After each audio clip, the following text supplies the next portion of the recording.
ಜಾತಿ ಹುಚ್ಚನ್ನ ವಿಶೇಷವಾಗಿ ಇಡಿಸಿದ್ದು ಸಿದ್ದರಾಮಯ್ಯ.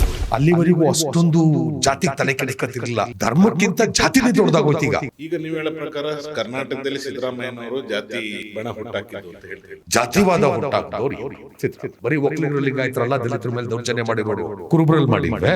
ಮಲ್ಲಿಕಾರ್ಜುನ್ ಖರ್ಗೆ ಅವ್ರನ್ನ ಕಳಿಸುವಾಗ ನಿನಗೆ ಶೋಷಿತರು ಅಂತ ಗೊತ್ತಿರ್ಲಿಲ್ವಾ? ಸಿದ್ದರಾಮಯ್ಯ ಇನ್ನೇ ನಾನು ಹೇಳ್ತಿರೋದು. ಇವ್ರು ಆಡೋ ಸಮ ಸಮಾಜದ ಮಾತುಗಳೆಲ್ಲ ಬೊಗಳೆ. ಯಾವ ಸಮ ಸಮಾಜ, ಯಾವ ಶೋಷಿತ? ನಾಚಿಕೆ ಆಗದ್ ಬೇಡ ಹಂಗೆಲ್ಲ ಮಾತಾಡಕ್ಕೆ. ಹಂಗ ಆದ್ರೂ ಗೆಲ್ಲಿಸ್ತಾರೆ. ಜನಕ್ಕವತ್ತು ಜಾತಿ ಹುಚ್ಚಿರಲಿಲ್ಲ. ಜಾತಿ ಹುಚ್ಚನ್ನ ವಿಶೇಷವಾಗಿ ಇಡಿಸಿದ್ದು ಸಿದ್ದರಾಮಯ್ಯನವರು. ಅಲ್ಲಿವರೆಗೂ ಅಷ್ಟೊಂದು ಜಾತಿಗೆ ತಲೆ ಕೆಡಿಸ್ಕೊತಿರ್ಲಿಲ್ಲ. ಯಾವಾಗ ಮೇಲ್ವರ್ಗ, ತಳವರ್ಗ, ಅಹಿಂದ, ಇಂದ, ಆಳು, ಮೂಳು ಎಲ್ಲ ಶುರುವಾದ್ವೋ ಧರ್ಮಕ್ಕಿಂತ ಜಾತಿನೇ ದೊಡ್ಡದಾಗೋಯ್ತು ಈಗ.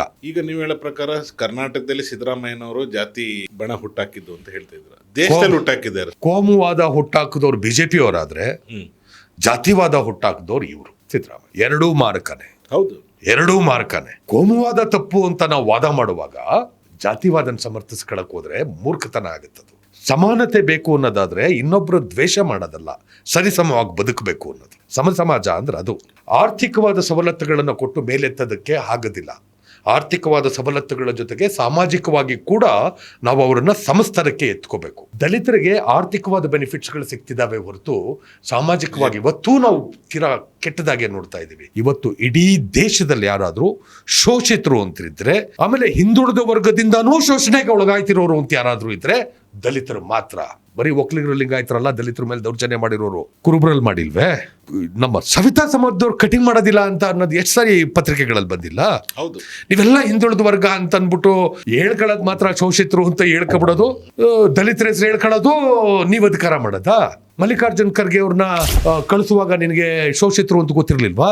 ಅಪೋಸಿಷನ್ ಪಾರ್ಟಿ ಲೀಡರ್ ಆಗಿದ್ದವ್ರನ್ನ ರಾಜ್ಯಸಭೆ ಕಳಿಸ್ಬಿಟ್ಟು ಅಪೋಸಿಷನ್ ಪಾರ್ಟಿ ಲೀಡರ್ ಮಾಡದೆ ಹೋದ್ರೆ ನಾನು ಕಾಂಗ್ರೆಸ್ ಬಿಡ್ತೀನಿ ಅನ್ನೋ ಲೆಕ್ಕದಲ್ಲಿ ಕುಣಿದಾಡ್ತಿದ್ರಲ್ಲಪ್ಪ ಅವತ್ತು ಮಲ್ಲಿಕಾರ್ಜುನ್ ಖರ್ಗೆ ಕಳಿಸೋದ್ರ ಬದಲು ಮಲ್ಲಿಕಾರ್ಜುನ್ ಖರ್ಗೆ ಅವರೇ ಅಪೋಸಿಷನ್ ಪಾರ್ಟಿಯ ಕಂಟಿನ್ಯೂ ಆಗ್ಲಿ, next chief minister Mallikarjun Kharge ಅವರಾಗ್ಲಿ, ಅದಾದ್ಮೇಲೆ ನಾನು ಮಾಡ್ಲಿ ಅನ್ಬೋದಿತ್ತಲ್ಲ. ಕಾಂಗ್ರೆಸ್ ಪಕ್ಷದ ಇತಿಹಾಸದಲ್ಲೇ 2008ರಲ್ಲಿ ಬಂದವ್ರಿಗೆ 2013 ಅಂತಂದ್ರೆ 5 ವರ್ಷಕ್ಕೆ ಯಾರಾದ್ರೂ ಚೀಫ್ ಮಿನಿಸ್ಟರ್ ಮಾಡಿದಾರ ಕಾಂಗ್ರೆಸ್ ಅಲ್ಲಿ? ಸಿದ್ದರಾಮಯ್ಯ ಇನ್ನೇ ನಾನು ಹೇಳ್ತಿರೋದು.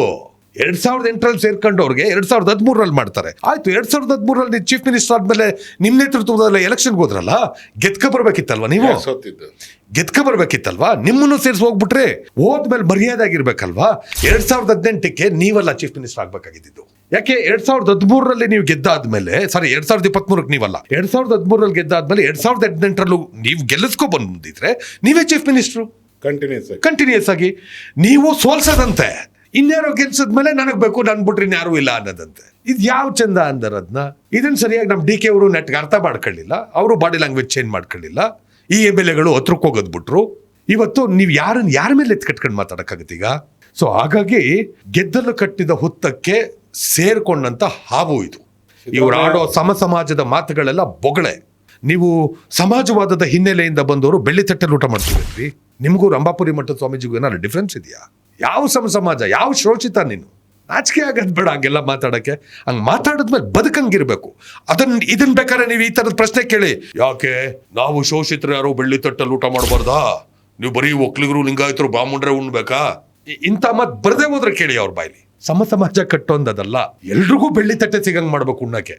ಇಲ್ಲ, ಬೆಳ್ಳಿ ತಟ್ಟೆ ಇನ್ನೂ ನಮ್ಮವ್ರಿಗೆ ಯಾರಿಗೂ ಸಿಕ್ಕಿಲ್ಲ ಅನ್ನೋದಾದ್ರೆ ಅವ್ರು ತಣಗೆಲ್ ಉಣ್ತಾರೆ ಅಂದ್ರೆ ನೀನು ತಣಗೆಲೆ ಉಣ್ಬೇಕು.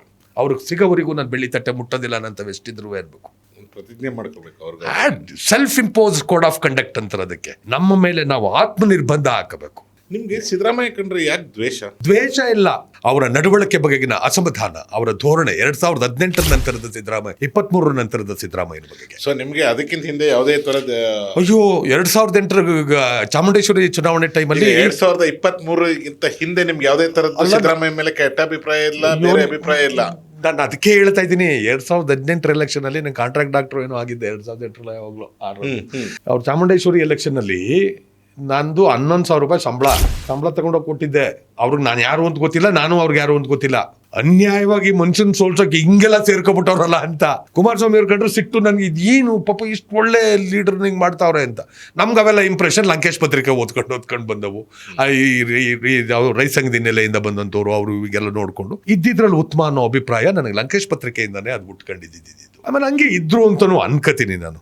ಆಮೇಲೆ ಆಮೇಲೆ ಹತ್ತತ್ರದಿಂದ ನೋಡುವಾಗಲೂ 2013 ನೋಡಕ್ ಶುರುವಾದಾಗ ಪರವಾಗಿಲ್ಲ ಮನುಷ್ಯ ಅಂತ ಅನ್ನಿಸ್ತಿತ್ತು. ನಿಮ್ದು ಆ ಒಡನಾಟ ಹೇಗಿತ್ತು ಸರ್? ಯಾಕೆ ಅಂತ ಅಂದ್ರೆ ಒಂದು ಕೆಟ್ಟದಾಗಿ ಎಕ್ಸ್ಪೀರಿಯನ್ಸ್ ಏನಾದರೂ ಆಗಿರಬೇಕು, ಕೆಟ್ಟದಾಗಿ ಅನ್ನೋದಕ್ಕಿಂತ ಬೇರೆ ತರ ಎಕ್ಸ್ಪೀರಿಯನ್ಸ್ ಆಗಿರಬೇಕು. ಈಗ ಒಬ್ಬ ಮನುಷ್ಯ ಆದ್ಮೇಲೆ ಒಳ್ಳೆ ಗುಣನೂ ಇರುತ್ತೆ, ಕೆಟ್ಟ ಗುಣನೂ ಇರುತ್ತೆ ಅಲ್ವಾ? ಸೊ ನಿಮ್ಗೆ ಒಳ್ಳೆ ಗುಣ ಯಾವುದು ಇಷ್ಟ ಆಯ್ತು? ಸಿದ್ದರಾಮಯ್ಯ ಮಾಡಿದ್ದು, ಸಿದ್ದರಾಮಯ್ಯ ಕಾರ್ಯರೂಪಕ್ಕೆ ತಂದಿದ್ದು ಯಾವುದು ಇಷ್ಟ ಆಗಿಲ್ಲ? ಈ ಗ್ಯಾರಂಟಿ ಯೋಜನೆಗಳಿಗೆ ರಿಲೇಟೆಡ್ ಆಗಿ ನಾನು ಹೇಳಬೇಕು ಅನ್ನೋದಾದ್ರೆ 2,000 ರೂಪಾಯಿ ಗೃಹಲಕ್ಷ್ಮಿ ಯೋಜನೆ ಇದೆಯಲ್ಲ, ಐ ಲವ್ಡ್ ಇಟ್. ಅದು ಬೇಕಿತ್ತು, ರಿಕ್ವೈರ್ಮೆಂಟ್ ಇತ್ತು. ಹಳ್ಳಿಗಳಲ್ಲಿ. ಯಾಕೆ ಅಂದ್ರೆ ನಾನು ಅದನ್ನ ನೋಡಿದ್ದೀನಿ. ಯಾರು ನೆಂಟರು ಬಂದಾಗ ಉಪ್ಪಿಸ್ಕೊಬರಕ್ಕೆ, ತರಕಾರಿ ತರಕ್ಕೆ, ಮಾಂಸ ತರಕ್ಕೆ, ಅಕ್ಕಪಕ್ಕದ ಮನೆಗೆ ಹೋಗಿ ದುಡ್ಡಿಸ್ಕೊಬರೋದು ನಾನು ಸೂಕ್ಷ್ಮವಾಗಿ ಗಮನಿಸ್ತಿರ್ತೀನಿ ಅಂತವನ್ನ. ಈ ಥರದವೆಲ್ಲ ಇತ್ತಲ್ಲ, ಮನೆ ಸಂಭಾಳಿಸೋದು ಈಸಿ ಆಯ್ತು. ಆ 2,000 ರೂಪಾಯಿ ಬೇಕಿತ್ತು. ಈ ನಾನು ಅಕ್ಕಿ ಕೊಟ್ಟೆ ಅಂತ ಮಾತಾಡ್ತೀಯಲ್ಲ, ಅದು ನೀವು ಹೊಸ್ದಾಗಿ ಕೊಟ್ಟಿದ್ದಲ್ಲ. ದಯಮಾಡಿ ಅರ್ಥ ಮಾಡ್ಕೋಬೇಕು. ನ್ಯಾಯಬೆಲೆ ಅಂಗಡಿ ಕಾನ್ಸೆಪ್ಟ್ ಬಂದಾಗಲೇ ₹1 1 kg ಅಕ್ಕಿ ಕೊಡೋದು ಅಂತ ಶುರು ಮಾಡಿದ್ರ ಬಾಕ್ಲೆ 83ನಲ್ಲಿ. ಆಗಿನಿಂದನೇ ಇತ್ತು. 1955 ಫುಡ್ ಆಕ್ಟ್ ಬಂದಾಗ್ಲೇನೆ ಆಗಲೇ ಆಹಾರದ ಎಲ್ಲ ಇದ್ರದ್ದು ಚೌಕಟ್ಟುಗಳೆಲ್ಲ ನಿರ್ಧಾರ ಆಗಿತ್ತು. ನೀವು 10 kg ಅಕ್ಕಿ ಕೊಟ್ಟರೆ ₹10 ಕೊಟ್ಟಾಗಾಯ್ತು ತಿಂಗಳಿಗೆ ಒಬ್ಬರಿಗೆ. ಅದನ್ನ ಫ್ರೀ ಮಾಡಿದೆ ಅನ್ನೋದನ್ನ ನಾನು ಇವ್ರು ಎಲ್ಲಿವರೆಗೆ ಹೇಳ್ಬಿಡ್ತಾರೆ ಅಂದ್ರೆ, ಅವ್ನು ಅನ್ನ ತಿನ್ನೋನ್ ಗಂಟಲಲ್ಲಿ ಅನ್ನನೇ ಇಳಿಬಾರ್ದು. ನಾನು ಕೊಟ್ಟೆ, ನಾನು ಅಕ್ಕಿ ಕೊಟ್ಟೆ, ಅಯ್ಯೋ ಎಷ್ಟು ಸಾರಿ ಹೇಳ್ತೀಯೋ ಮರಯ್ಯ, ಒಂದ್ಸಾರಿ ಅನ್ಬಿಟ್ಟು ಬಿಟ್ಬಿಡಪ್ಪ ತೆಗಿಲ್ಲ, ಇಲ್ಲ ನಿಲ್ಲಿಸ್ಬಿಡಪ್ಪ. ಎಲ್ಲಿ ಅವ್ನು ತಿಂತಾ ಇರೋನ್ಗೆ ಅಯ್ಯೋ ಇವ್ನು ಕೊಡದೆ ಹೋಗಿದ್ರೆ ನನ್ಗೆ ಇರ್ಲಿಲ್ಲ ಅಂತ ಅನ್ನಿಸ್ಬಾರ್ದಲ್ಲ. ಹಂಗೆ ಅನ್ನಿಸ್ಬಾರ್ದು. ಪದೇ ಮಾಡಿದ್ದನ್ನು ಹೇಳ್ಕೊಂಡೆ ಸುತ್ತಬಾರ್ದು. ಸೊ 2,000 ರೂಪಾಯಿ ಕೊಟ್ಟಿದ್ದನ್ನು ಐ ಅಕ್ಸೆಪ್ಟೆಡ್. ಈ ಬಸ್ಸು ಶಕ್ತಿ ಯೋಜನೆ ಇದೆಯಲ್ಲ, ಶಕ್ತಿ ಯೋಜನೆ ಈ ಮಟ್ಟಕ್ಕೆಲ್ಲ ಮಾಡಬೇಕಾಗಿತ್ತು. ಶಕ್ತಿ ಯೋಜನೆ ಬೇಕಿತ್ತು 100% ಬೇಕಿತ್ತು. ಯಾರಿಗೆ? ದುಡಿಯುವ ಹೆಣ್ಣು ಮಕ್ಕಳುಗಳಿಗೆ. ಅವ್ರಿಗೆ ಪಾಸ್ ಥರ within the district, senior citizens, students. In general ಆಗಲ್ಲ. Students, working woman class, senior citizens, ಇಷ್ಟು. ಈಗಲೂ 5,000 10,000ಕ್ಕೆ ಕೆಲಸಕ್ಕೆ ಹೋಗ್ತಾರೆ. ಆ ಥರದವ್ರಿಗೆ ಒಂದು 20,000 ರೂಪಾಯಿ ತಗೊಳ್ಳೋ ತನಕ ಮಾಡೋರಿಗೆ ಕೊಟ್ಟರೆ ಒಳ್ಳೇದಾಗ್ತಿತ್ತು. ಈವನ್ ಅದರ್ವೈಸ್ ಅವ್ರ ಸ್ಟ್ರೆಂತ್ ಅಷ್ಟೊಂದೇನು ಬರೋದಿಲ್ಲ. ಓವರ್ ಆಲ್ ಅದನ್ನೆಲ್ಲ ಡಿಫ್ರೆನ್ಶಿಯೇಟ್ ಮಾಡ್ಕೊಂಡು ಅನ್ನೋದ್ರ ಬದಲು ಒಂದು ಲಾರ್ಜ್ ಸ್ಕೇಲಲ್ಲಿ, ಆಮೇಲೆ ಪೊಲಿಟಿಕಲ್ ಆಂಗಲ್ ಅಲ್ಲೂ ನೋಡ್ಬೇಕಲ್ಲ. ಎಲ್ಲ ವರ್ಕಿಂಗ್ ವುಮನ್ಗೂ ಕೊಟ್ಟಿದ್ದೀವಿ ಅನ್ನೋದಕ್ಕೂ ಇಷ್ಟಿಷ್ಟು ಅಂತ ಸ್ಲ್ಯಾಬ್ ಹಾಕೊಂಡು ಹೋದ್ರೆ ನಿಮ್ಗೆ ವರ್ಕೌಟ್ ಆಗೋದಿಲ್ಲ. ಪೊಲಿಟಿಕಲ್ ಡಿಸಿಷನ್ ಬೇಕು, ವರ್ಕೌಟ್ ಆಗಲ್ಲ. ಪೊಲಿಟಿಕಲ್ ಡಿಸಿಷನ್ನು ಬೇಕು. ಬರೀ ಇದೇ ಅಂತಲ್ಲ, ನಾನು ಮಾಡೋದ್ರಲ್ಲಿ ನನಗೆ ಆತ್ಮತೃಪ್ತಿ ಇರಬೇಕು, ನನ್ನ ಭವಿಷ್ಯಕ್ಕೂ ನನಗೊಂದಷ್ಟು ಜನಪ್ರಿಯತೆ ಬೇಕು, ಎಲ್ಲ ಆಗಬೇಕು ಅನ್ನೋದಾದರೆ ಈ ಥರದನ್ನ ಅಂದರೆ, ಆಮೇಲೆ ಡಿಸಿಪ್ಲಿನ್ಡ್ ಆಗು ಮಾಡಬೇಕು. ಸೊ ಇದಿಷ್ಟು ಬೇಕು ಅನ್ನೋದಾದರೆ ಇದನ್ನು ಮಾಡಿಬಿಟ್ಟು ಉಳಿದವರು ನಿಲ್ಲಿಸ್ಬೋದಿತ್ತು. ಇವ್ರು ಹೇಳಕ್ಕೆ ಕಾಕಾ ಪಾಟೀಲ್ಗೂ ಫ್ರೀ, ಕಾಕಾ ಪಾಟೀಲ್ ಸತ್ತೇ ಹೋಗ್ಬಿಟ್ರು ಪಾಪ, ನಿನಗೂ ಫ್ರೀ, ನಿನ್ನ ಹೆಂಡ್ತಿಗೂ ಫ್ರೀ, ನನ್ನ ಹೆಂಡ್ತಿಗೂ ಫ್ರೀ, ಚೀಫ್ ಸೆಕ್ರೆಟರಿ ಹೆಂಡ್ತಿಗೂ ಫ್ರೀ, ಹಿಂಗೆಲ್ಲ ಮಾತಾಡ್ಕೊಂಡು ಇದೆಲ್ಲ ಮಾಡಿದ್ರಿ. ಇವತ್ತು ಅದ್ರ ಹೊರೆ ಯಾವ ಪ್ರಮಾಣಕ್ಕೆ ಬಿದ್ದಿದೆ. ಅದು ಯುವ ನಿಧಿ ಯೋಜನೆ ಇದೆಯಲ್ಲ, ನಿಮ್ಮ ಯುವ ನಿಧಿ ಯೋಜನೆಯಲ್ಲಿ 1,500 3,000 ಕೊಡೋದಲ್ಲ. ಸರ್ಕಾರ ಗ್ಯಾರಂಟಿ ಕೊಟ್ಟು, ಅಶೋಕ್ ಖೇಣಿಗೆ ನೈಸ್ ರೋಡ್ ಮಾಡೋ ಗ್ಯಾರಂಟಿ ಕೊಟ್ಟಿಲ್ವ ಗೌರ್ಮೆಂಟೇ ಲೋನ್ಗೆ? ಅದೇ ಥರದಲ್ಲೇ ಗ್ಯಾರಂಟಿ ಕೊಟ್ಟು ನೀನು ಏನು ಉದ್ಯೋಗ ಮಾಡ್ತೀಯಾ ಅದಕ್ಕೆ ಲೋನ್ ಕೊಡ್ತೀನಿ, ಅದನ್ನು ನೀನು ನನಗೆ ಪ್ಲೆಡ್ಜ್ ಮಾಡ್ದಂಗೆ ಇರ್ಬೇಕದನ್ನ. ನೀನು ಕೆಲಸ ಮಾಡ್ಕೊಂಡು ಹೋಗು. 5 ವರ್ಷ ಇಂಟ್ರೆಸ್ಟ್ ಫ್ರೀ ಲೋನು, 5 ಲಕ್ಷನೋ 10 ಲಕ್ಷನೋ ಅಪ್ ಟು 25-50 ಲ್ಯಾಕ್ಸ್ವರೆಗೂ ಲೋನಿಗೆ ಶ್ಯೂರಿಟಿ ನಿಮ್ಮದು ಸರ್ಕಾರದಿಂದ. ನೀವು ಅದನ್ನು ಕೊಟ್ಟು ಸ್ವಾವಲಂಬಿಗಳನ್ನಾಗಿ ಮಾಡೋದಕ್ಕೆ, ಸ್ವಂತ ಉದ್ಯೋಗ ಮಾಡೋಕ್ಕೆ ಅನುಕೂಲ ಮಾಡ್ಬೋದಿತ್ತು. ನೀವು ಅದು ಮಾಡಲಿಲ್ಲ. 1,500 3,000 ಕೊಟ್ಟು ಏನು ಮಾಡ್ತಾ ಇದ್ದಾರೆ ಈಗ? 8 ದಿನಕ್ಕೆ ಕೊಡ್ತೀರಿ? ಇಲ್ಲ, ಹೇಳಿದೆ, ನಾನು ಅದನ್ನೇ ಹೇಳಿದೆ.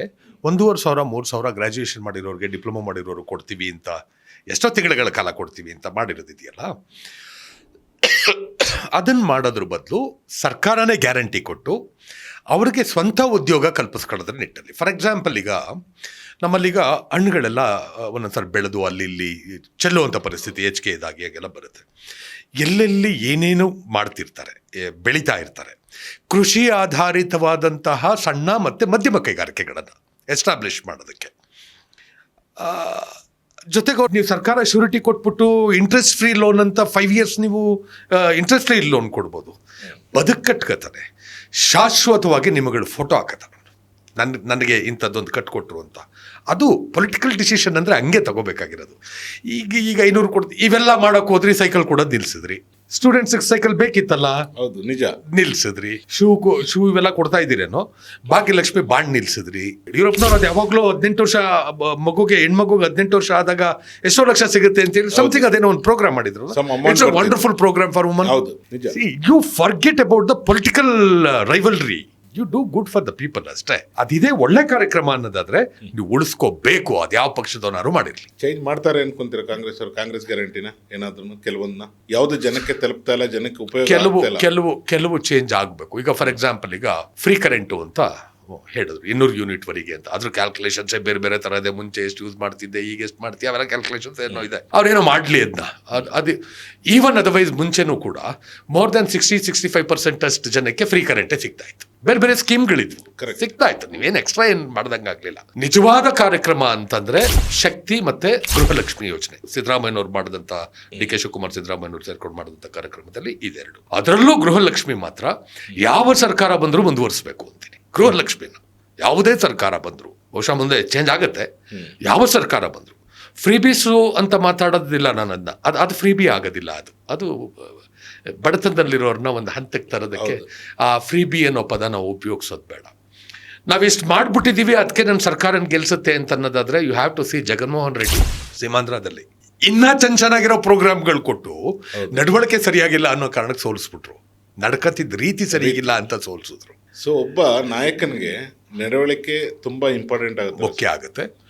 ಮಾಡಿದ್ದನ್ನ ಪದೇ ಪದೇ ಹಂಗ್ಸೋ ಥರದಲ್ಲಿ ಮಾತಾಡೋ, ಅದು ನೀವು ಹಂಗಿಸ್ತಿಲ್ಲ ಪಾಪ. ನಿಮ್ಮನ್ನೇ ಹೊಗಳ್ಕೊಳ್ಳೋ ಬರದಲ್ಲಿ ನಮಗೆ ತುತ್ತು ಗಂಟ್ಲಲ್ಲಿ ಇಳಿಯಕ್ಕೆ ಬಿಡ್ತಾ ಇಲ್ಲ ನೀವು. ಅದು ಮಾಡಬಾರ್ದು. ಆಮೇಲೆ ನಾವೆಲ್ಲ ಶೋಷಿತರು, ನಾನು ಶೋಷಿತ ಅಂತ ನೀವು ಅನ್ನೋದಿದೆಯಲ್ಲ, ಅದು ನಿಜವಾದ ಶೋಷಿತನಿಗೆ ಮಾಡ್ತಿರೋ ಮೋಸ, ದ್ರೋಹ, ಅನ್ಯಾಯ. ಅವಮಾನ ಅಂತ ಕನ್ಸಿಡರ್ ಮಾಡ್ಬೋದಾ? ಅವಮಾನ, ಮಾನ, ಅಪಮಾನಗಳ ಬಗ್ಗೆ ಗೊತ್ತಿರೋರಿಗೆ. ಹೆಚ್ಚಿನ ವಿಡಿಯೋಗಳಿಗೆ ಪ್ರತಿಧ್ವನಿ ಯೂಟ್ಯೂಬ್ ಚಾನೆಲ್ ಸಬ್ಸ್ಕ್ರೈಬ್ ಮಾಡಿ, ಬೆಲ್ ಐಕಾನ್ ಕ್ಲಿಕ್ ಮಾಡಿ.